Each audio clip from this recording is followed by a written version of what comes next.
Subscribe Prudent social media channel and press bell icon for latest notifications. We have successfully completed 100% immunization of all the people in Goa.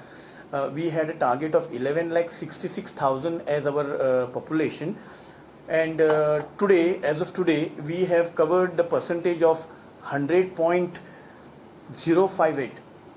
वाशिना फुकट वच्ची न्ही म्हूण सगळीं vaccination सेंटरां बंद करतले आनी फक्त सप्तकांत एक फावट वाशिनीकरणाची मोहीम चलतली.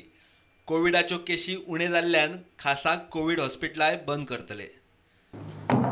We will now integrate the vaccination, COVID vaccination program into our normal routine immunization program. However, the swabbing and testing will continue on all days. So COVID vaccination centers will now close, but the vaccination is available through our routine immunization sessions. I want to just clarify why we have made this change. These vaccines which we have, they are either of 10 dose vial or 20 dose vial, and if we keep it going all 40 centers, there is lot of wastage of the vaccine. So now from tomorrow onwards, on each peripheral health centers spread across the length and breadth of Goa, we still have vaccination, but only on their routine immunization days. COVID expert कमिटीचो दोतोर शेखर साळकार म्हणटा, Covid बऱ्यापैकी कंट्रोलान आयिल्ल्यान आतां सगळ्यो शाळा offline सुरू करचो विचार जावं येता.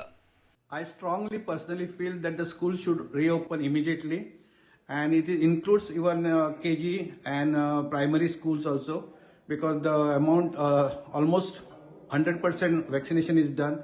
COVID is totally on decline. The death rates are very much under control. New cases are under control. So there is a time has come that the children should see the school and meet their friends, their teachers, and start serious learning immediately. Because it's too long a period to keep children away from this. I request the Chief Minister and the Health Secretary and maybe Chief Secretary to issue orders to the expert committee to hold immediately meeting, and then to confirm that I think they require a task force. So immediately decision can be taken. Bureau Report, Prudent.